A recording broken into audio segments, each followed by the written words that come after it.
Welcome back, everybody, for the Sports Fellas Gambling Podcast. This will be our 6th episode of the season, but unlike the first 5 episodes where we have focused on the NFL, we're going to shift gears a little bit. The NBA season's coming up, so we're going to give you the NBA Gambling Podcast. We're going to go with the Over-Under podcast here.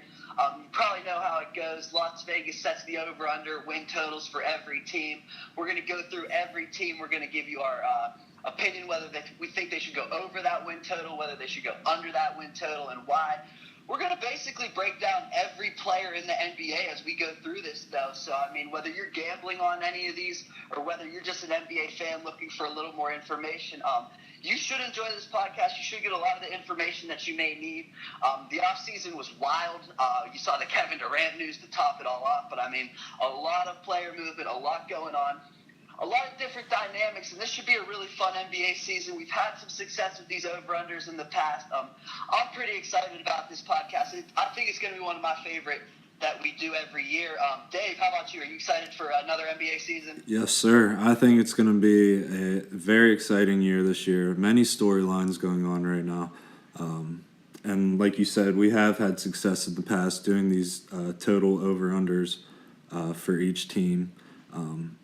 Feel like it's, if you have the right information, you have the right knowledge about players, futures seem kind of easy just because you're more familiar with the team, you know the players, you know their attributes. I mean, we have a better overall feeling for each team. So I think that helps us in the long run, which is why these futures have been successful for us. So yeah, I'm definitely excited for this NBA season. Yeah, especially in the NBA, it's less of a night-by-night basis and more of a big-picture type of thing that we have a better grasp of. Right. I think it has a lot to do with me and you. If you check us out at the Sports Fellas on Twitter, or you go to thesportsfellas.com, you'll see our past, futures plays on the NBA, but you'll also see that we have a lot of college basketball information coming at you. We're both entrenched in the college basketball season, and you end up learning a lot about all of these players as they grow up, from the time they're 18, 19 to, wherever they are. So I think we will bring a lot of information. We maybe look at it from a different perspective as, where they came from college and, how they've adjusted to the NBA and how that will affect, their future this season. So, like I said, I'm really excited about it. I'm ready to get it started. We're going to do the Eastern Conference today because I think it's going to be a pretty long podcast. We're going to go to the Western Conference later on. But it should be a good one. I'm ready to get started. We'll start it off with the Atlanta Hawks. What do you think, Dave? You ready? Yes, sir. Let's get it going. Awesome. So the Hawks over-under is 43.5 this season. They won 48 games last season. I guess a few people are thinking for a bit of a drop-off this year. The big news from their offseason is they traded Jeff Teague. Sorry about that. They traded Jeff Teague to the Pacers. Dwight Howard is the new free agent acquisition after they lost Al Horford. A lot of people know the name value of Dwight Howard more so than Al Horford, but at the end of the day, that is a drop-off. Al Horford's a better player right now, especially defensively. Agreed. Dwight Howard has shoulder issues. He has neck issues. It ended really badly for him in Houston. You think, with head coach Mike Budinger and everything, coming from the Spurs, he has a great system. They clearly, wanted Dwight Howard. So maybe you could find a fit. Maybe he could, he's off the radar of being that superstar player anymore. He's clearly not a superstar at this point. So maybe now that he's back down to earth, you expect a bit of a better season from him. But still, it's hard to just say that, in any way that's an upgrade from Al Horford. They have Dennis Schroeder starting at point guard now instead of Jeff Teague. That was becoming an issue. Which one of those was actually the better player? Which one would be the starter? They stuck with the young guy. Schroeder's a spark plug. He reminds you of Rondo a little bit. Can shoot a little bit better than Rondo, but he's high upside. He's getting everybody involved. He loves to take control of the offense. They also got Jarrett Jack this offseason. He's a veteran point guard. Kind of just replaces the whole. You still need 2 point guards even though you lost. Right. Jeff Teague. One of the picks they traded for when they traded Jeff Teague was Taurean Prince. They also got DeAndre Bembry in this draft. What that tells you is these guys are looking for wing players to guard LeBron James. It's the smart way to go about it. They know the Eastern Conference is ran by James.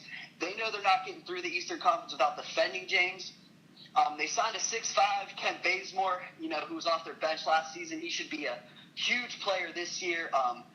They still have 6'7" Kyle Korver, 6'8" Paul Millsap was one of the best defensive players in the NBA last season. He can guard James. They drafted 2 guys who they're going to have to throw at James. Dabo Cephalosha is a defensive wing who could play on James. Mike Scott is a 6'8" player who could play on James. Right. So they know what they're trying to do. The question that I have is, do they have enough offense? Like I said, that Schroeder is that spark plug player. He can get everybody involved, but he's getting Kent Bazemore involved too. He's a higher energy player as well, but he's not a scorer. Kyle Korver's a great shooter, but he can't create on his own. Right. Dwight has issues. Paul Millsap's really good, better defender than scorer. That's my big question: is can they get enough scoring? I know that the Spurs system from Budinger and everything, it's predicated on defense, but at the end of the day, I'm just wondering if they have enough scoring to get by. So I kind of buy into the fact that they may lose 4 or so more games than the year before. I see them flirting right around that 43.5. I don't have a real play on this. I am leaning to the under because there's like 2 or 3 teams in the East that I really think will take a step forward. And if that happens, it may be them taking a step back. So I don't have a strong play on it, but I'm leaning under. Where are you sitting on this? Yeah. Also, I believe they got Tim Hardaway Jr., who'll be his second season, I believe, and yeah. I mean, that's another wing player. Right. Yeah. They're definitely looking to play physical against LeBron and match up with him. But as far as the total, I'm really in limbo with this one as well. I mean, they could go over, but I mean, right now I think I'm with you that there are emerging teams in the East that, I mean, there's like 3 or 4 that could be better than them this year. So I'm with you. I'm leaning towards the under, but I really don't have a strong gut feeling for that pick. Yeah, it's just tough to get away from that. 2 years ago when they set the world on fire, but now you start to look at the team and, Teague's gone, Horford's gone, DeMarre Carroll left a couple years ago.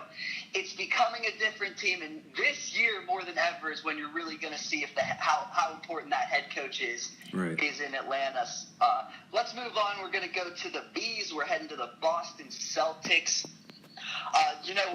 This is a great transition because where did Al Horford go? He went to the Celtics in the Celtics over-under is at 52.5. That's pretty high. It was 48 last year is how many wins they had. So, while the Hawks are losing 4 games because of Horford, it seems like people are thinking that Boston wins 4 more games because of Horford. And I'll tell you what, I'm buying a lot into the Boston Celtics. I'm looking to the over here. This was a really good team last year, and it was a really good team lacking a star player. What did they do? They added I would call him a star in Al Horford. He's great defensively. He can guard, right in front of the rim. He can guard outside of the paint. He can play power forward. He can play center. They have the coach, Brad Stevens, who, man, he's really good, especially with his rotations. And when you think about the rotations that this team can have, I'm just going to read off all the names of players who are going to be playing for, in various minutes in different rotations. You have at guard, you have Isaiah Thomas, Avery Bradley, Marcus Smart, Gerald Green, R.J. Hunter, Terry Rozier. They're all, Demetrius Jackson might get some playing time, a rookie from Notre Dame. Yep, they're stacked. They're stacked. That's just their guards. You talk about wing players. You can throw Smart at the wing. You have Jay Crowder. You want to talk about a guy who can guard LeBron James. Amir Johnson. You want to talk about a guy who might have to guard LeBron James. Jaylen Brown, a top 3 pick. His offensive game is still very raw right now, but again, you want to talk about a guy who can guard LeBron James. That's one of them. At the forwards, you got Al Horford's in there. Kelly Olynyk's still on the team. Jonas Jerebko's a stretch 4. Tyler Zeller can guard the hoop. We both love Jordan Mickey back from his days at LSU. Maybe he can take a step forward, become a guy. They drafted Ben Bentel, a guy that we know from Providence who may get some minutes. How many names did I just name? They can't even fill that roster every single night. There's so many players on this team, so many different rotations. So, all these players seem to be positionless. It's a great way to go about it. It's very proactive. It's very forward-thinking. It all has to do with Brad Stevens, who is arguably, right up there with Popovich and, the rest of them as the best coaches in the league. I'm all over Boston. I think they're the 2 seed in the East. I'm taking the over in this one, and I'm feeling really good about it just because, like I said, this team is deep, they're talented, they're young, they're exciting. What do you think, Dave? Are you buying all this hype that I'm throwing out for the Yes, Boston sir. Celtics? I am on the hype train as well. Boston, they have the coach, they have the depth. I think Marcus Smart's going to be really good this year. I also like, the Al Horford pick was huge for them. He'll fit well in Brad Stevens' system. And, 53, I think they'll go way above that. I think other than Cavaliers, they could be the second best team in the East this year. I'm buying them. I think they're great. I think they will be good. I'm going over. Yeah. And we'll get to this later, but we mentioned the Cavs are probably, Boston's probably the second team to the Cavs. Which one of those teams cares about the 1 seed more? Does LeBron James care that much this year, or does Boston care, to get that 1 seed? They're going to be fighting every night. They're going to try and get 60 wins this season. Right. Very valid point. Very valid point. Yeah, so let's move on from a team that we love in the East to a team that I hate in the East. We're looking at the Brooklyn Nets. Their big move this offseason was Jeremy Lin. Yeah. I actually like the move. He is a spark plug. He can get to the rim. He's going to arguably be their leading scorer. I mean, I'm trying to look for guys, that might score more than them. You got Bojan Bogdanovic, a guy that, if you watch the Olympics this year, kind of came out for Croatia. But they're starting Rondé Hollis-Jefferson, who I loved coming out of college, but the reason I loved him was his defensive abilities. Again, I'm going to continue to do this as we go through the Eastern Conference, a guy who can guard LeBron James. Brook Lopez obviously is still there. He'll probably end up being the real leading scorer, but are they going to trade him this year? Are they finally going to say, enough is enough, we need to get younger? All our draft picks are still, going to Boston at this point. Yep. Are we finally going to rekindle a draft pick for Brook Lopez? I think they probably should. I guess the real question is Chris McCullough might be a guy that, you open up some playing time for by moving Lopez. Luis Scola's just a guy. Yeah. Gravis Vasquez, always a nice guy off of the bench, but these are their core players. This is what we're talking about is Jeremy Lin, Bogdanovic, Hollis-Jefferson, Scola, Gravis, and a questionable Chris McCullough who they drafted in the first round. That's your core right now. You have to eventually sell pieces and try and rebuild because you don't have any draft picks yourself. They're in such a hole. We didn't even get to their over-under yet. Sorry about that. Yeah. It's 20.5. They won 21 games last year. I know that, losing 60 games seems just ridiculous no matter who's on this NBA team, but I'm not betting this team to go over. I think that they're probably the worst roster, at least in the NBA right now. I hope you trade Lopez and make it, the worst roster in the NBA. So I'm going under. I think this is great news for the Boston Celtics more so than even the Brooklyn Nets at this point. But I'm going under. Where do you stand, Dave? I'm probably with you there. I mean, they are making the right moves right now by picking up the new general manager Sean Marks, he's from San Antonio. So that's a big infrastructure improvement. So, but I mean, as far as this year, the roster just isn't there. But, moving forward, hopefully he'll be able to help them grow there. They also picked up Karis LeVert from Michigan. We liked him, but he was always hurt. They do have Randy Foye. What'd you say it was, 21 and a half? Yeah. Wow. And I just noticed another guy we really liked in college, Isaiah Whitehead's on that team. So, oh wow, yeah. He's only 20 years old, but he should get minutes. They should give him minutes because they're focusing on the future. Yeah, I agree with you there. But yeah, we definitely got to go with the under here. Just this roster, a lot of question marks. That's for certain. Yeah, I'm hoping that they give Sean Marks enough time, and they don't think that this is a two-year thing. This is going to take a really long time. Right. And, so let's just hope that he has enough time to rebuild this thing because it's going to take a while. Let's move on to the Charlotte Bobcats, and they won 48 games last year. Charlotte Hornets. Oh, yeah. Wow. 3 years. Blast from the past. Yeah, right. Yeah, blast from the past into the this. Thank God the Bobcats name is not in the NBA anymore. I know, really it was like terrible. That. It was a terrible name. Goofy name. But nonetheless, the Hornets won 48 games last year. People seem to think that was a bit of a flop. They're down to 42.5 right now. The big thing that I'm thinking is why? Because the entire year last year, and now he comes back, and when you look at it, I'm going to say it again, he's the guy that's guarding LeBron James. He's the big wing defender that, they were missing last year. They get him back. They have, Batum, who they traded, a recent draft pick and Noah Vonleh for. They have Marvin Williams, another long wing. Between those three, you have three guys who can play, really anywhere from the 2 to the 4. I like that versatility. Jeremy Lamb's in there as well. I like his versatility. All long guys. They did lose Al Jefferson. They picked up Roy Hibbert. Definitely a drop-off, but at the end of the day, you drafted Cody Zeller and you drafted Frank Kaminsky, and the reason that you drafted them is to play when Al Jefferson leaves. So Al Jefferson left. This is what you drafted these two for. You have the wings. Kemba Walker still leading it all. Kemba Walker took a huge step forward in getting them the 48 wins. I think the team's just as good. I think the head coach, Steve Clifford, is really good. They added, like I said, Hibbert and Ramon Sessions, a backup point guard. I just don't see, why is this team falling off 6 games from last year? I don't see it. This is actually one of my more favorite plays of the season. I'm going over with the Charlotte Bobcats in wins. I think they win at least 44 games, and it's only 42.5 right now. Right, yeah, I agree with you there. This definitely should be an over. They have the talent. There's no reason for them to drop off. The Roy Hibbert, that just adds more defense to your team. I don't know. Do you think he'll start? I'm not sure.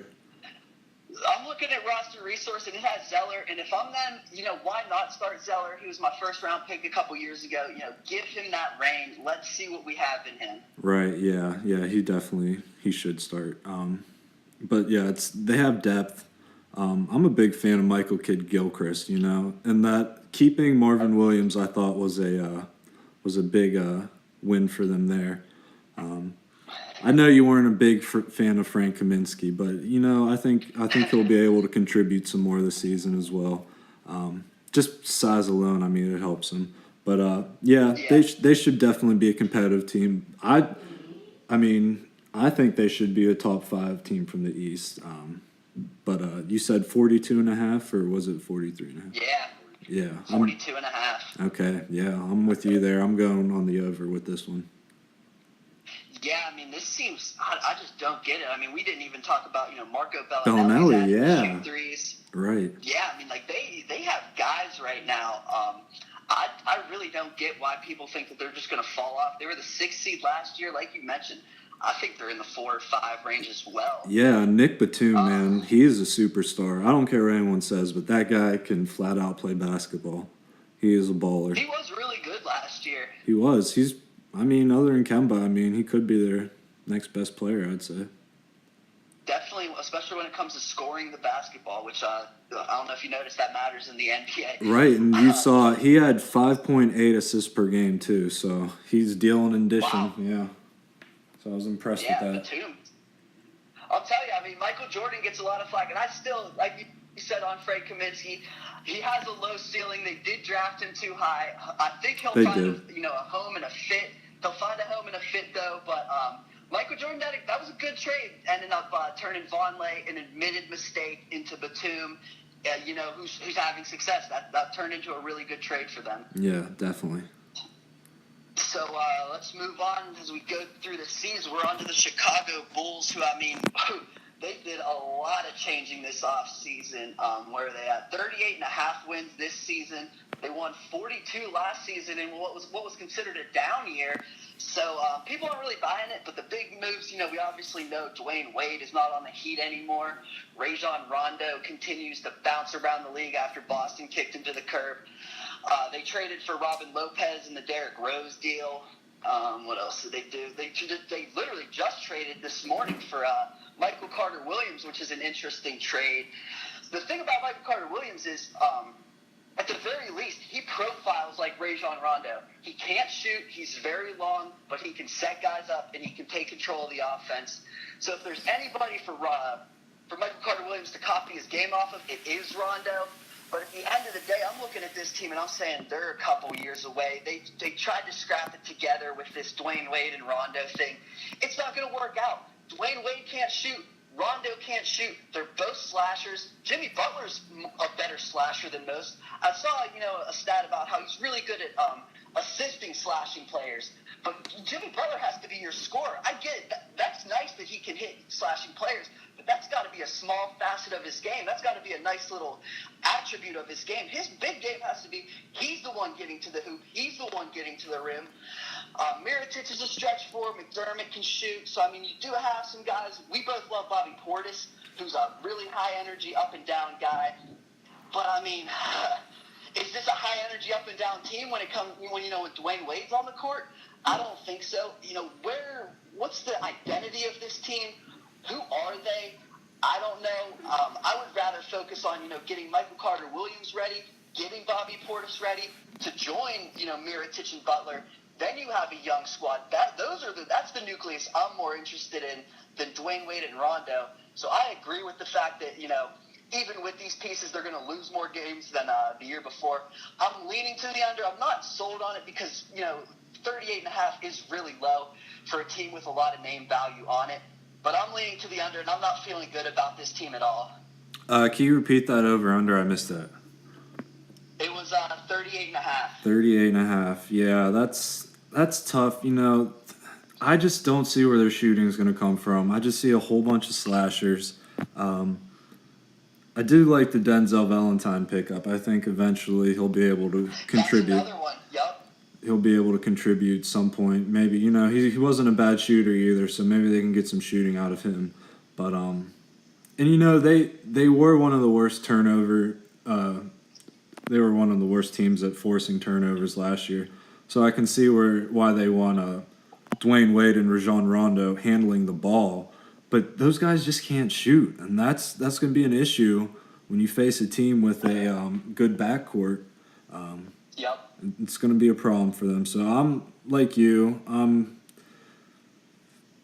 going to say under, but it's going to be barely under, and this is probably one I just probably will avoid. Yeah, the big thing is, if you go under, this thing could go way under.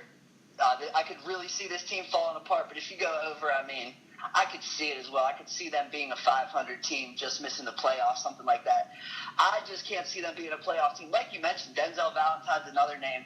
I'm more interested in these young players than these old players. I hope Hoiberg at some point realizes that this is kind of a lost cause, and we get to see the Denzels and the Michael Carter-Williams and the Bobby Portis out there with Jimmy Butler instead. So right. That's honestly what I'm rooting for at this point if I'm a Bulls fan, is just to look for the youth and to see what this team could be 2 years from now, because I'm not buying it this year. Yeah, who is their best shooter? I'd probably have to say maybe Doug McDermott. Yeah, it almost has to be Doug McDermott, which, I get it, but, man, he can't play both sides. He's a rotational guy at best. He's not even on Kyle Korver's level yet, I would say. So, yeah, they have a lot of issues right now. Yeah, a lot of ball handlers, just not a lot of shooters, so, yeah. Yeah. Let's move on to who everybody's going to pick to win the Eastern Conference. They're also the defending NBA champions. Right. The Cleveland Cavaliers. Could give them all the praise in the world. The last time we saw LeBron James, he was teleporting through space to block Andre Iguodala and win an NBA championship. They didn't do much, off-season wise besides bring the boys back. They traded for Mike Dunleavy, so there goes another shooter from Chicago. Yeah. But and that's actually a really underrated move when you think about it. They did re-sign J.R. Smith, but the way that we've seen success is LeBron James with a bunch of shooters. You still have Kyrie Irving, who can do it all. He can shoot, he can score, he can set up James. But when you're looking at this team from a season total standpoint, 56.5 wins. They won 57 last year. I mentioned it with Boston. If there's one team between, Boston and Cleveland that's fighting for the 1 seed, needs that 1 seed, really wants that home court, and there's another team that sits back and says, we'll see you guys in the playoffs. It doesn't matter where. It doesn't matter when. We're going to take you guys. It's the Cleveland Cavaliers. LeBron James, like I said, he gave everything and then some in the playoffs last year. one of the most impressive performances in sports history, I would say. Do we really need to see him come out and do it again for 82 games? No, he's not going to do it for 82 games. He's going to miss, 20 games here and there. He's going to say, Kyrie, I saw you hit that big three against the Warriors. Be a star for 30 games this season. This is your show for 30 games this season. Take it, kid. And he is going to do it, and they're going to win games because of it. But do I think they're going to win more games than the year before? No, I don't. So I'm kind of leaning to the under. I'm not picking, it's going to come down to Boston and the Cavs in the Eastern Conference, I truly believe. I'm not ready to pick Boston yet, and I don't think that the NBA regular season is going to tell us either way. It's going to come down to if James, if Irving, if these boys are healthy. But I'm going under on the NBA win season total. Yeah, I'm probably with you there as well, just because, they're good, but they don't need to push themselves this year just because they're that good. They're going to win games, but to pass as many wins as they did last year, I don't think so. LeBron, he's going to go in hibernation mode some point this year, just to rest his body. And exactly. And he's just going to be giving the torch to Kyrie for those games. And you know what? If I need to look at it, but I might just take Kyrie Irving as MVP this year. I think that kid is phenomenal. He is clutch. He can shoot, dribble. He is just awesome to watch. One of my favorite players to watch. Definitely. I like the Mike Dunleavy pickup as well, too. That's just another versatile player to add to your depth. But yeah, I don't think they're going to go in cruise control at some point, and they're not going to keep up the win. So I'm with you. I think it's going to be under the win total this year. Yeah, I didn't even think of it. That's actually a decent point with Kyrie Irving for the MVP. He probably has really good odds. The thing that I realized coming into this year, everybody is taking Russell Westbrook to win the MVP, which to me all that says is everybody besides Russell Westbrook has a ton of value. I bet Kyrie Irving's actually a decent long shot to look at because LeBron is going to give him the keys this year, whether you think so or not. I truly believe that, and he definitely has the talent to take over. That's something to look into. I wish I had the odds in front of me. Right, and then here's LeBron averaged 35.6 minutes per game last year. Do you think he's going to do that again this year? I don't think so. I highly doubt it. That's definitely going to dip this year. Don't. Yeah, that should dip. He saw how much it took to beat the Warriors last year, energy-wise. I think he collapsed on the court, as the clock struck zero last year. Yeah. They added Kevin Durant. Do you think that's going to, take a little more energy than the year before? Because I do. I just think you save your energy, LeBron. You got a long playoffs ahead of you. Right. Why are you trying to win 60 games this year? I don't think they are. Right. I agree. Yeah, so let's move on here. We're into the D's and the Detroit Pistons, and they won 44 games last year. Their over-under's 44.5. So people kind of, saying, I don't know how to feel. I don't know if, that was an admiration or if this team's really on the rise. Reggie Jackson's injured. He's supposed to be back at some point this season. I think he's only supposed to miss 20 games this season, but that definitely really hurts. They added Ish Smith this season in free agency. A lot of people liked it as their backup point guard, a nice little bench guard who can keep the offense flowing. But now he's shoved into the starting role in what we said was an improved Eastern Conference. But at the end of the day, the thing that I really like, and I'll say it again, they have guys who can guard the LeBron James types. Right. Contavious Caldwell-Pope, your typical 3-and-D guy. Tobias Harris could play, anywhere from the 2 through the 4. He's athletic, he's long, he can defend. Marcus Morris, your stretch 4 who can defend and can slide to the 3. Stanley Johnson, kid I really like. He was a rookie last year. He's only 20 years old, but he took on LeBron James in the playoffs last year. Got in his head a little bit. He called him out. Right, he called him out for sure. That's gutsy from the 20-year-old. Yeah, it was fun to watch, and it at least showed that, this kid is not going to – he weighs 245 pounds right now. He's 6'7". He's big. He can play 3 positions. But, then we're forgetting the big piece in the middle is Andre Drummond. And that's, we talk about who is it, Stan Van Gundy, not Jeff, right? Yeah, Stan Van Gundy. Stan Van Gundy has done this thing where you have the shooters around Dwight Howard. It's very similar to what he did last year with the shooters. We mentioned Marcus Morris, a stretch four. We mentioned Tobias Harris, a stretch player. We mentioned 3D Caldwell Pope. These guys, they're going to shoot it. And here's a small little piece that they added. Boban Marjanovic from the San Antonio Spurs. This is a big guy. I mean, a really big guy. 7'3", 270 pounds. His hand could easily fit over my head. But he can step back a little bit. He can shoot a little bit. They also have Aaron Baines from the Spurs, a bruiser of a guy. So they have center depth. They have big man depth. Oh, Henry Ellison, another guy they drafted this year. Yep. Reggie. So he's a stretch four type. So they have the shooters around the big men. They have the big men. They have guys who can guard the wings. So I'm leaning over. The Reggie Jackson news kind of has me mellowed a bit. Has me saying, maybe they are just a 6 seed. Maybe they are just a 44-win team. But I am leaning over. Where do you feel? Yeah, I'm with you as well on the over. I like this team a lot. I mean, Reggie Jackson, that hurts. Did you say how long he was out for? I think it might be like 6 weeks or something like that. Yeah, I think it was 6 weeks. So I'm hoping maybe around Christmas time, a little after Christmas. Yeah. And then Ish Smith, that was, he stepped up last year. He averaged 12.6 points per game, and also 6.5 assists per game. So, he was dishing the ball as well. I do like Contavious Caldwell Pope. And then Tobias Harris was a big pickup for them. I'm a big fan of Tobias Harris. He does it all. He does it all in the court. So I thought that was a big pickup. And then Andre Drummond. I mean, come on, man. Him and Stan Van, they're so good together. Just how they do. They surround him with shooters, and then he just, controls the paint the whole time. He's a beast. One of the best centers in the league. And then Stanley Johnson, I think, he's, like you said, he's only 20 years old, but, he's going to gain more experience. He's going to grow bigger, stronger, and he's going to be waiting for LeBron, I think, in the playoffs this year. So I like this team. I'm excited to see what they do. And I'm going to go with the over as well. Yeah, it seems like we're both feeling Detroit a little bit. Right. On to a team that I'm really feeling this year is the Indiana Pacers. I thought they did a lot of smart things this offseason. They were the team that traded for Jeff Teague. George Hill was a nice fit, but he wasn't the scorer. He wasn't the, I'm going to set up the offense. He was an off-ball point guard. And I get that Monte Ellis is an on-ball shooting guard, and that's who Teague's going to play with. But I think that those two can work it out. I think you turn Ellis into more of a shooter than a ball handler this year, and I think that'll work out for them.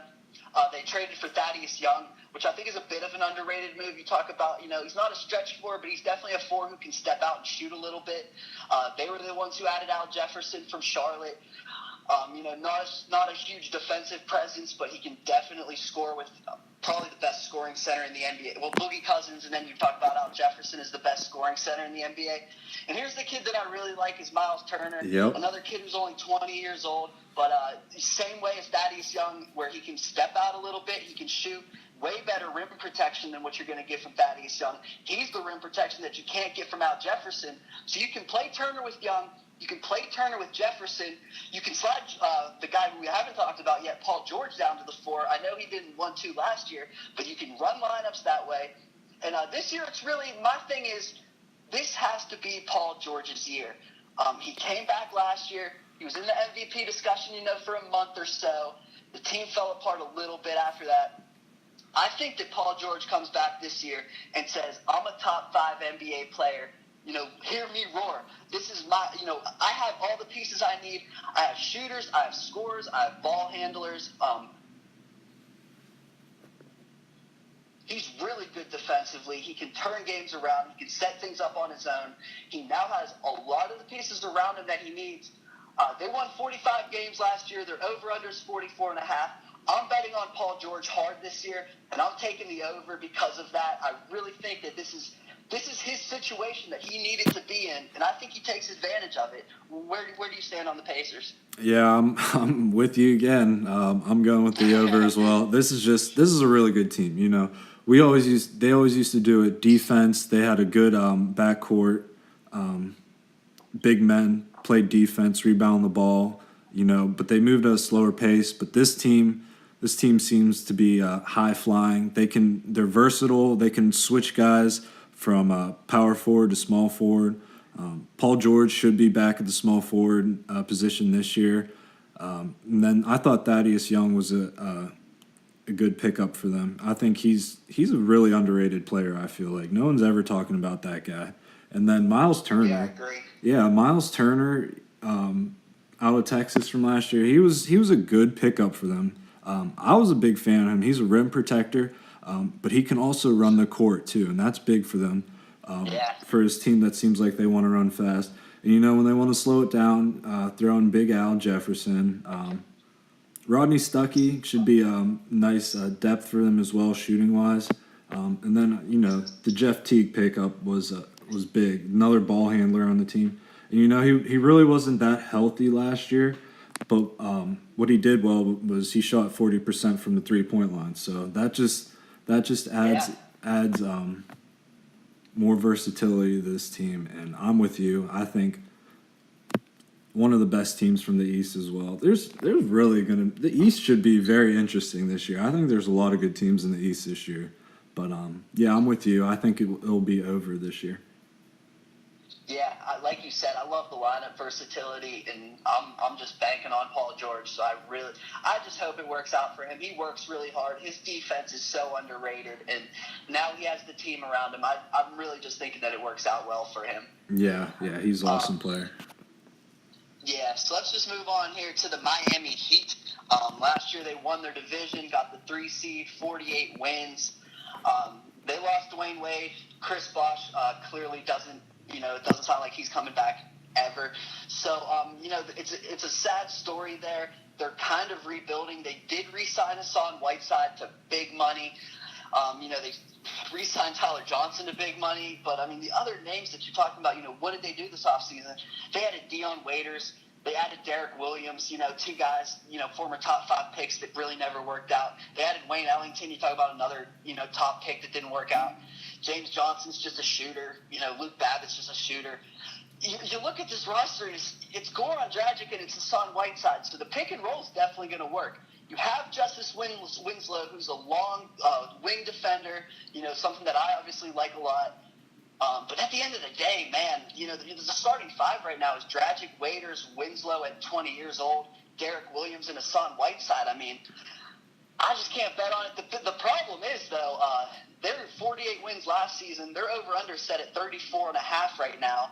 So, not only do, people agree that they're going to fall off, they're saying this team has fallen off in the worst way.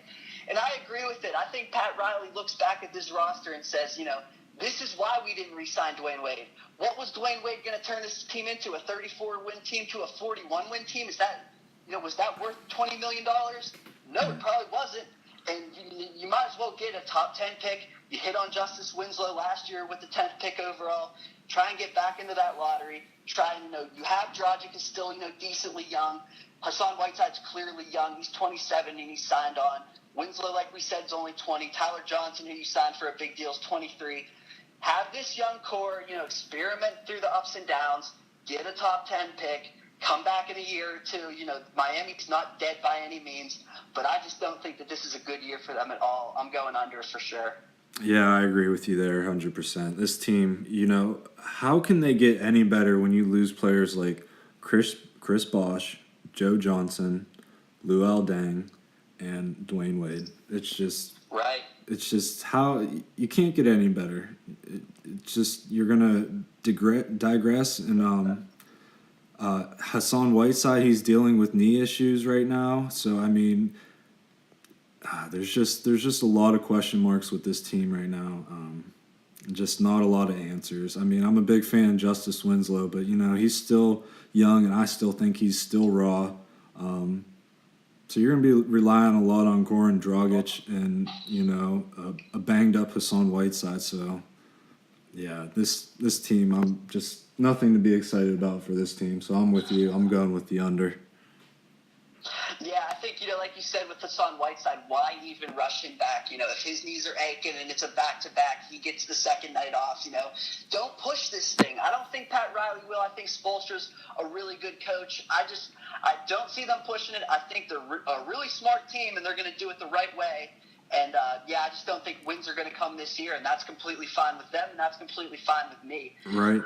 So let's move on here to the Milwaukee. Go ahead. I was just going to say that, I mean, yeah, they did pay Hassan Whiteside $98 million for the next 4 years, so don't rush it. You've invested a lot of money into him. Get him healthy first before he comes back. Exactly.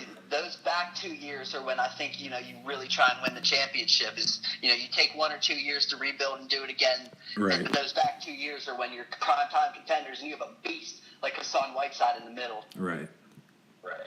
Let's move on to the Milwaukee Bucks, and they have the same over-under as the Heat at 34.5. They only won 33 games last year, 15 less than the Heat, so that kind of tells you how much they expect the Heat to fall off. I think that Milwaukee might take even a little bit more of a step forward than just the one win that people are talking about. And the problem is they did lose Chris Middleton. He's out for a while, if I do believe so. 6 months. Yeah, he's out till about March. But I mean, maybe you get him back for a playoff run here if they can get into the playoffs. They traded Michael Carter-Williams for Tony Snell, who fits the exact mold of what Chris Middleton was. And I mean, was Chris Middleton anything before Jason Kidd got his hands on him? Not really. So, Tony Snell's similar profile. He can shoot the three. He can play defense. He's tall. He's long. Maybe Jason Kidd gets a little something out of him. They drafted Rashad Vaughn from UNLV last year. Right. Same situation. Long kid, tall kid, can play D, can create on offense. So those two are going to get, the majority of those 6 months of time that they're missing with Chris Middleton. They also added Matthew Dellavedova, who apparently now he's technically going to jump into, what Michael Carter-Williams was supposed to give them. But at the end of the day, Jason Kidd said it last year, Giannis Antetokounmpo, I'm just going to call him the Greek Freak from this point forward. The Greek Freak is supposed to play point guard a lot this year. And if you can do that, you slide Rashad Vaughn to the 2, you get Tony Snell maybe in the 3. They also added, Michael Beasley, I guess, is something. Malcolm Brogdon's a defensive, wing player who could slide into that 3 role. So it could work out with the Freak at the 1.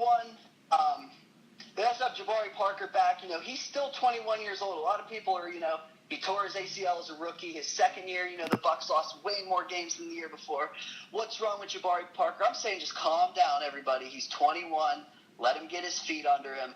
Greg Monroe looked like a bad addition last year, but I think that, if you can get the shooters like Rashad Vaughn and Tony Snell, it clears up space for Monroe down low. I think that was the big thing that they were missing last year because Giannis can't really shoot. Jabari is not going to step away far. So, people were crashing the middle saying, if you can't beat us in the paint, how are you going to beat us? Hopefully, you get Snell and Vaughn saying, well, we're going to beat you with the 3 ball a little bit. Dellavedova can beat you a little bit outside of the paint. So I think they get a little bit better. They're going to be right on that edge of the playoffs, I think, but definitely more than 1 win increase. So I'm going to go over with the Bucks, over 34.5 wins. Yeah, I agree with you there as well. So, but the Greek Freak, he's young, but he's getting better every year. I mean, that dude he threatened to get a triple-double every night. He has that skill set. But losing Middleton was pretty big for them. Who they have in for him starting right now? Is it Rashad Vaughn? They're saying Rashad Vaughn, but like we said, the Tony Snell acquisition was, just a couple of days ago. Yeah. They're probably going to get a split in minutes if I had to guess. Right, okay. And then, Jabari Parker, he missed that one season, so it kind of set him back. But you know what? I think he's going to be a beast this season. And he still managed to average 14 points per game last year, so I thought that was good. He provides a leadership role, I think. I think he's a good leader. He's a good mentality, too. Right, yeah. He gets along with everyone, so he'll be a good leadership role for this team that they need because I don't know where else they're going to really get it from. Greg Monroe, he struggled a bit last year. But you know what? I still think he's a decent player, and he should contribute to this team. So, yeah, I'm with you. I like the over. What was it, 34 or is it 33.5? 34.5. 34, okay, yeah. Well, I like that as well. I think they'll be contending to get, the 8 or 7 seed in the East this year. But, yeah, as long as they have the Greek Freak, he's an emerging superstar as well. So I think they'll have a shot to go on the over. Yeah, I think we're both big fans of the Greek Freak. I mean, you talk about a 7'1" player who can go from one end of the court to the other in like 3 dribbles and dunk on somebody, but at the same time, you know, can drive the lane, can kick out the 3.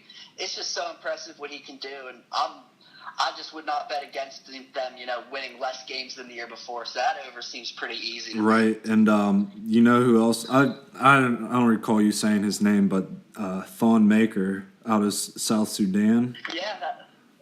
Big 7'1" guy. So you know that's more depth. He's a ball handler. I'm pretty sure and he can shoot actually. Right. So I mean that's like another Greek Freak junior on the team. So who knows? Maybe he can fill out a role.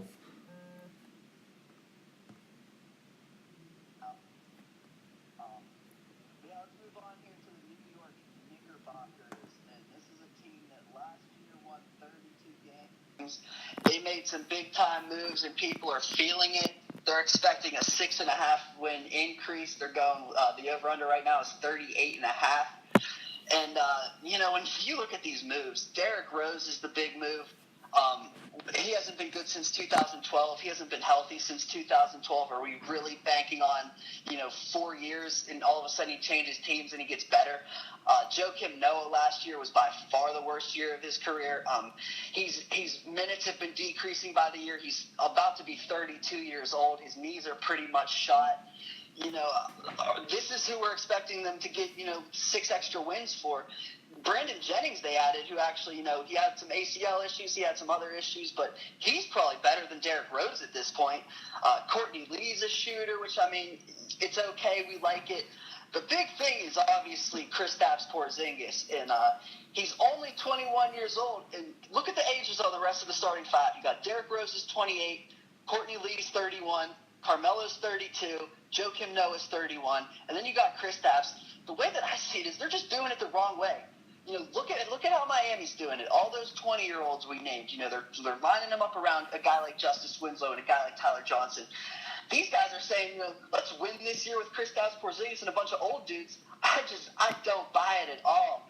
I just can't see, you know, there's not much depth. You're talking about Lance Thomas is going to get rotational minutes. Justin Holiday's getting rotational minutes. You know, Kyle Quinn's not bad as a big man off the bench, but you know, who's coming off the bench when, you know, Derrick Rose gets hurt and Jennings needs a night off? And Courtney Lee, is he really, you know, that 2-guard scorer that you're relying on? Melo can't play defense. You know, Noah I don't believe in at all at this point. I'm going under hard on this team. I just don't see it at all. This is worse than Chicago, if you ask me, as far as their situation, as far as where they're standing. I just think it's a mess. They have no direction. They're relying on a bunch of old injured players. Where do you stand on them, Dave? Yeah, I'm with you. I'm going with the under for this one as well. Yeah, they're trying to win now for Carmelo and Derrick Rose's sake, but they are doing it the wrong way. They're bringing in all these old heads, and then you throw in Porzingis. But I mean, they're old and they're hurt right now. I don't see a lot of upside to them because Derrick Rose is on the decline. Carmelo Anthony, some might disagree, but I'm saying he's on his decline as well. I don't think there's a doubt to me that he's on his decline right now, yeah. Right, and then Courtney Lee, I mean, he'll add some scoring, but I don't know what else he can provide to this team. It's Joakim Noah, you know, he's good, but he's hurt. He's coming off injuries. Porzingis, you know, that's their bright spot. Brandon Jennings, like you said, he was hurt, but I think he might be healthy now. But yeah, this team just seems old, slow. So I'm with you. I'm going with the under. The East is going to be competitive this year, and they're not even top 5 in the East, I'd say. So I think they're going to have a hard time winning some games. I think all those people predicting the Knicks to make the playoffs are crazy. I don't see that happening in any way. Once Derrick Rose goes down and once Jennings needs who is stepping in for these guys? And why are we banking on players who haven't been good for 3 years? And I don't get it at all. This team perplexes me. I'm going to fade them all season because people seem to like them right now. Right. It's a cool team to look at on NBA 2K, but this is not a real-life good team. Yeah, right. And what also a mistake I thought they made was, when they got Derrick Rose, they had to give up Jerry and Grant to Chicago. So I thought that. Right. A young guard who could score and help Kristaps Porzingis grow. Thanks for losing that. Yeah, right. So, yeah, just bad moves by them. And I don't have a lot of confidence in this team this year. Not at all. And let's move on to a team that, I don't know, we're probably going to have some interesting takes on this team. The Orlando Magic. They won 35 games last year. Their over-unders at 37.5. The big news that they did, they sent Victor Oladipo in a huge package for Serge Ibaka. It kind of feels like a fit, though. They also went out and spent big money on Bismack Biyombo. If there's one thing that they're clearly interested in, it's rim protection with those two. And that's, you can understand that because Nikola Vukovic is your team right now. He's your big, I guess you could say he's the star of the team right now. Yeah. He's a guy like Al Jefferson where he's going to give you the double-double and he's going to put up a ton of points. But if you're expecting rim protection and defense, look somewhere else. They're saying, okay, we are going to look somewhere else. He's going to be with Ibaka every possession, or he's going to be with Biyombo at every possession. There's our rim protection. The rest of this roster, though, is really young. Still a lot of upside, even though they got rid of Oladipo. Talk about Elfrid Payton. The big thing about trading Oladipo is Elfrid Payton and Oladipo weren't going to work together. It's the Rondo Wade thing. Neither of them can shoot well enough. Both of them need the ball, and both of them need to slash. The Orlando Magic figured it out and said, we're not doing this. We're not going down this road. Evan Fournier is going to step in for Oladipo. He came off the bench a lot last year. Then they moved Oladipo to the bench. Fournier can shoot. Fournier can score. Peyton's the better defender of the two. They complement each other, those two in the backcourt. Aaron Gordon, we all know him from the dunk contest. Super freak athlete. Probably going to play the three a lot because, like we mentioned, that rotation in the front court. So I really like Aaron Gordon. I think, if he gets a little bit better at shooting, this team's really dangerous. On the bench, you got, Jeff Green's a guy who, he was starting for the Clippers last year. So, to get him off the bench is in a better situation. Mario Hezonja is a spark plug off the bench. He can make a lot of plays. Jody Meek's a little shooter off the bench. C.J. Watson and D.J. Augustine, just two veterans that I really like with a 22-year-old Elfrid Payton. So, like we said, it's a 2.5-win increase. But I see this team similar to where we see the Bucks, where, a lot of athleticism, a lot of rotating parts. One of these two teams I think might make the playoffs, so I'm going to lean to the over on this team. Not 100% sold on it, but I think they could be one of those teams that makes a step next year. Yeah, I'm with you. I think it's going to be the over as well. This is a little bit unpredictable team, but you know what? I think they have the right pieces and they have the right coach. Frank Vogel, what he did at Indiana. Yeah, that's an underrated move. You're right. So he's going to have Serge Ibaka and Nikola Vukovic. How do you say it? Vucevic?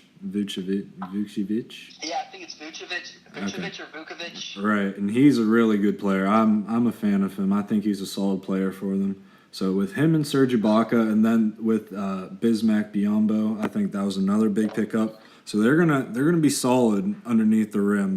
Teams are gonna have a hard time driving the ball on them. They're gonna be a physical team as well. Going to need to see more from Elfrid Payton, so hopefully he can pick up his game as well.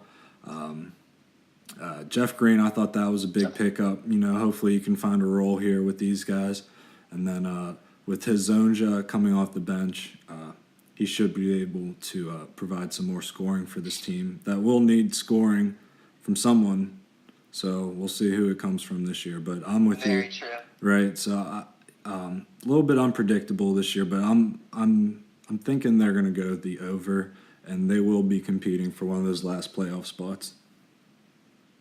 Yeah, like you said, Elfrid Payton does need to take that step. I know it's weird to say because Oladipo is good, but I do think his departure might bring out a little bit more in Elfrid Payton, and that's one of the big reasons that I'm buying into this team. So, I'm with you on that. Let's go to the Philadelphia 76ers, team that won 10 games last year and drafted Ben Simmons. Now all of a sudden they're at 24.5 wins.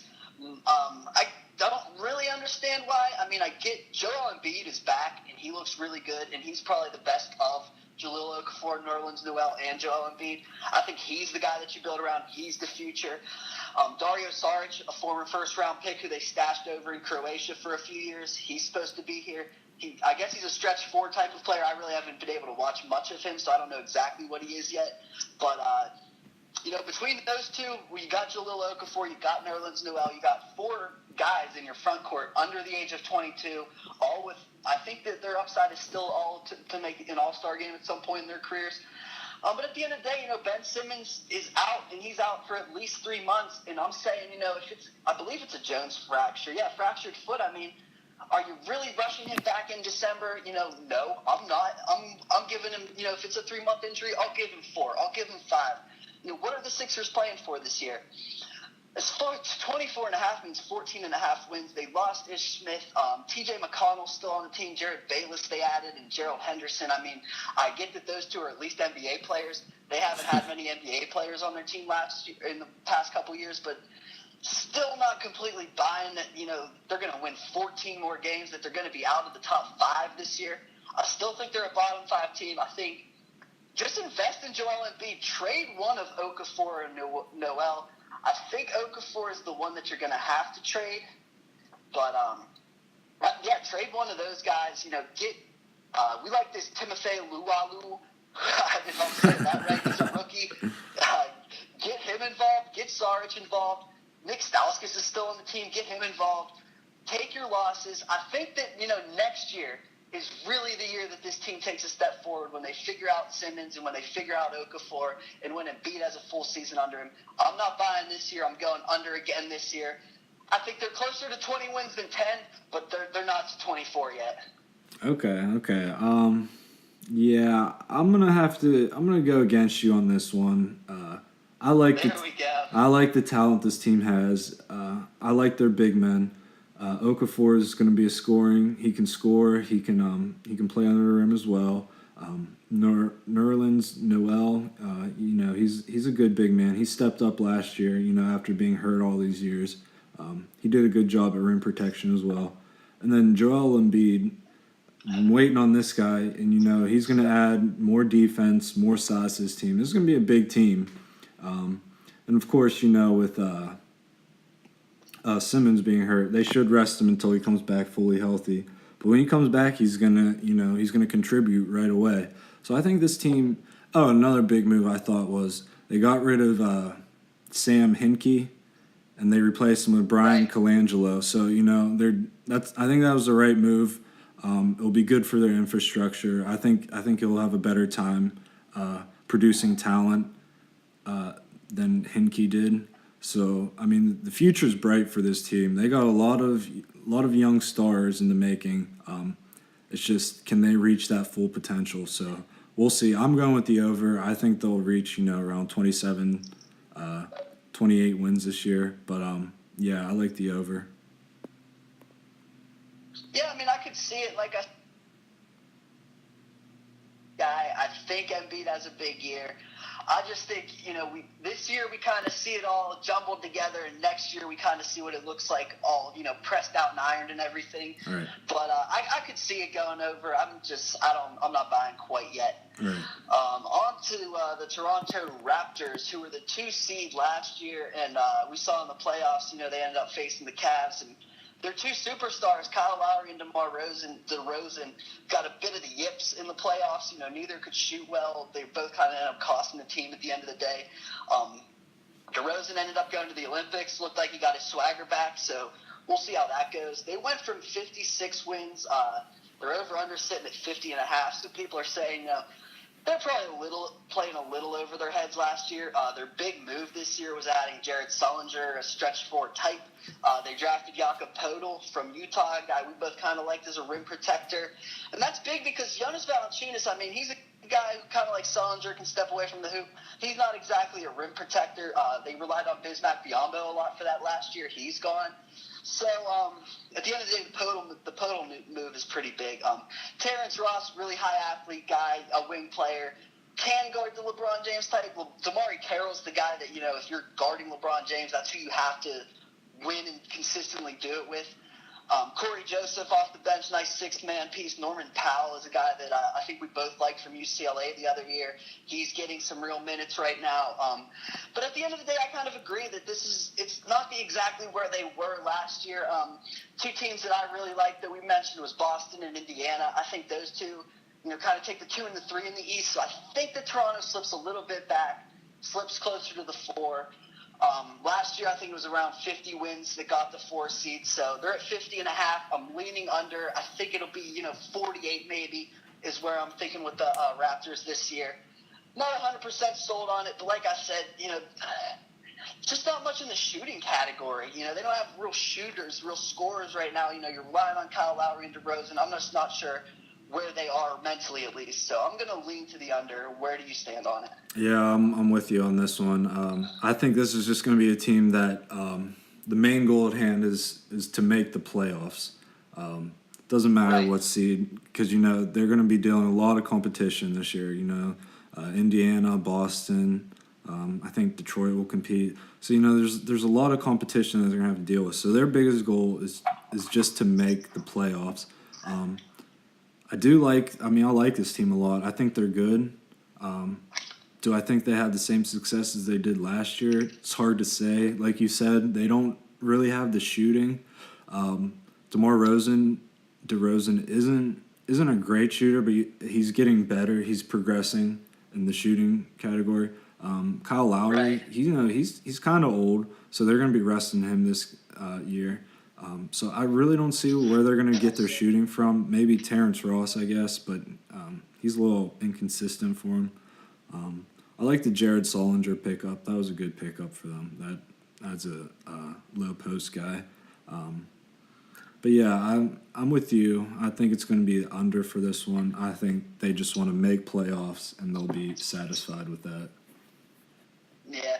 So here's our last team from the Eastern Conference. You got the Washington Wizards. They went 41-41 last year. They're over/under sitting at 42.5. I mean, when you look at the roster, they really didn't add anything to it. They added Trey Burke, a backup point guard, with a lot of questions. So, I mean, that's fine and everything. But at the end of the day, whether this team goes over or under, it comes down to 2 players. It comes down to John Wall and Bradley Beal. John Wall had a lot of, I wouldn't say it was off-court issues, but just a lot of, stuff in the media where, people are putting Damian Lillard ahead of him as a leader. How high of a ceiling is he as a point guard? Kyrie Irving's passing him. Players are passing him. A lot of that media-driven stuff, it seemed like it hit home with him. Last year was really one of his worst years. It reflected in the record where the team, took a step back. They did add Scotty Brooks, which, I was never really a Scott Brooks fan, but I was never the name slipping me, their head coach last year, but I was never a fan of him either. Whitman. It was Randy Whitman. Randy Whitman, yeah. I was never a fan of him either, so, as much as I hate Scott Brooks, he might actually be an upgrade. The Bradley Beal, you just wish he could stay healthy because he has all the talent in the world. And those two, you talk about how I said Damian Lillard, him and C.J. McCollum, right there behind. Obviously, you have Steph Curry and Klay Thompson. Then it's those two. But you could argue Brad Beal and John Wall over McCollum and Lillard, till your face goes blue. But at the end of the day, Wall has to prove it. Beal has to prove it by staying healthy. It really comes down to those two. I like Otto Porter as, a wing guy, one of those guys who can guard LeBron James. They drafted the 6'7" Kelly Oubre. I never saw much of him as a scorer in his limited time at Kansas or off of the bench last year. But another guy who's long and can guard LeBron James. The bench isn't that great. You got Markieff Morris, who's a stretch four. He plays well with Gortat, who's definitely a down-low bully in the paint. So it works, but at the end of the day, it truly comes down to if John Wall can elevate his game, they'll easily win more than 42 games, and they're easily in the playoffs. If John Wall gives you the performance of last season and Beal's hurt again, they're right back to where they are, and they're scratching their heads saying, do we trade John Wall at some point, or do we, when do we blow this thing up? Because I don't know. They're kind of stuck in the middle. I'm betting on John Wall a little bit, so I'm going to lean to the over, but I'm not sold on it, but a lean to the over.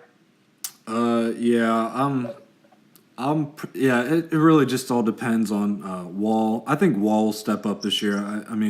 He's already an all-star, but I think he's going to take it to that next level of being one of the truly elite that will always be mentioned with the elite. Beal, he's really good. The problem is he can't stay on the court. He's always hurt. So I mean, if he can stay healthy, this team has a chance to hit the over. I like Good Tot. Otto Porter Jr. got some good minutes in last year. I think he'll be better this year as well. I like the Trey Burke pick. This was a lottery pick not a couple of years ago. Right. He couldn't fit in Utah, which it's hard to fit in Utah. So I think they'll be able to get valuable minutes out of him. Don't really know what Kelly Oubre is. I mean, we only saw like 2 games out of him. Well, I only watched like 2-3 games out of him in Kansas. Scott Brooks, I think he'll be better than Whitman. I like you. I wasn't a fan of Whitman. He seemed boring to me. So maybe Scott Brooks can energize these guys, especially with being out. When they lost Paul Pierce, who was leading these guys? Who was the leader in the locker room? So I think Scott Brooks will help in that department. So. But yeah, it's up in the air. I don't know if I'll play this one or not, but I'm going with the over. It just really depends on if Bradley Beal can stay healthy, I feel like. Yeah, I agree with. I mean, this team more than any team, just comes down to Wall and Beal. Like I said, I really think that Wall heard that, the Damian Lillard, the Steph Curry, the elite guys. He needs to prove that he's in that class. I'm rooting for him to do it. I think he will do it. But yeah, only time will tell on this one. So That's it for the Eastern Conference. Let's just wrap it up with like a quick little who we think might make the playoffs. I just have a few teams written down. Tell me if you agree that all of these teams are going to miss the playoffs this year. The Philadelphia 76ers, the Brooklyn Nets, the New York Knicks, and where is it? The New York Knicks, the Miami Heat, and the Chicago Bulls. Do you think those 5 are out? Yeah. Without a doubt. I think there's a lot better teams than those guys. Yeah, so then let's just jump into the top real quick. You think the Cavs are definitely in, Boston's definitely in, Toronto's definitely in, that's 3. The Pacers are definitely in, that's 4. Detroit's definitely in, that's 5. And Charlotte is definitely in, that's 6. You think those 6 are in? Yeah, definitely. So really what we're saying then is that it comes down to 4 teams for 2 spots. You got the Wizards, the Magic, the Bucks, and the Hawks. Do you kind of agree it's 4 teams for 2 spots? Oh yeah, definitely. Those teams, those are the ones we had question marks about. So we'll see what they can do this upcoming season. Yeah, if you had to guess, just pick 2 of those teams. Which 2 are making the playoffs? I like Magic this year. I like the depth they have. I like the players, and I like Wall and Bill. I like them a lot. It's just Bill needs to stay healthy, and Wall needs to continue what he's doing. So I'm gonna go with Washington sneaks in there. Yeah, I agree with you on Washington. I think Atlanta is that team that slips out. I'm just torn between Orlando and Milwaukee. One of those 2 is going to take the step. I just wish I could tell you which one. I'll just go with you and go with Orlando for now.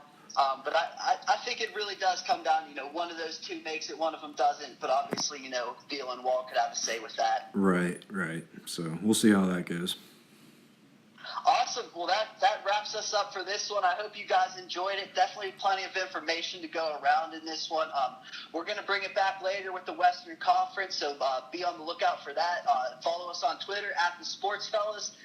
Go online, type in thesportsfellas.com. You're going to get a ton of NBA information as the NBA season kicks off soon. We're already knees deep in the NFL, so if you're interested in that, check us out. And any party shots, Dave? Let's do it. Let's have a good season this year. Make sure to follow me at TSF Dave at Twitter. I'll post all my articles, all my picks. And yeah, that's about it. Let's wrap it up. Awesome. We will talk to you guys later. You have a good one. All right. See you guys.